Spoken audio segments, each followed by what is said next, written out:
Semaine après la réouverture des lieux de culte, le ministre de la Communication, porte-parole du gouvernement Oumar Yahya Hissène et son collègue de l'administration du territoire et des collectivités autonomes décentralisées, Mohamed Ismaël Chaïbo, tous deux coordonnateurs du sous-comité sensibilisation, ont rencontré les leaders religieux. Question de rappeler ces derniers au strict respect des mesures barrières édictées par le gouvernement. Car les membres du gouvernement ont constaté le non-respect de ces mesures par les fidèles dans certains lieux de culte. Le ministre de la Communication, porte-parole du gouvernement, et le chef de département de l'administration du territoire ont tour à tour invité les fidèles au respect des mesures barrières pour éviter le rebondissement de la pandémie à coronavirus.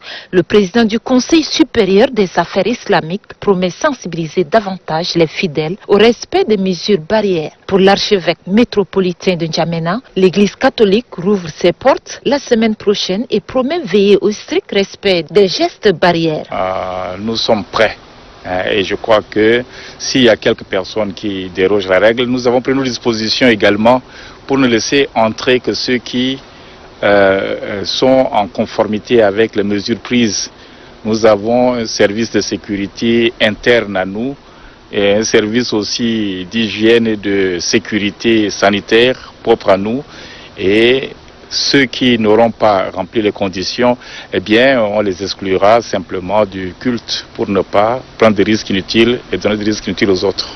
L'Église protestante, quant à elle, relève à travers le représentant de l'EMED que beaucoup de fidèles négligent jusqu'à là certaines mesures barrières. Les ministres nous ont appelés pour nous tirer les oreilles par rapport aux mesures barrières. Ils ont constaté que dans certains lieux de culte, quand les gens sortent, ils se côtoient, ils s'embrassent, ils se saluent comme si de rien ne se passe. Ils nous ont demandé de continuer avec la sensibilisation et de mettre en garde aussi les fidèles parce qu'ils ont confiance en nous. Au niveau de l'EMET, la sensibilisation continue. Même en ce moment, il y a deux équipes qui sont parties, une vers le nord et une vers le sud.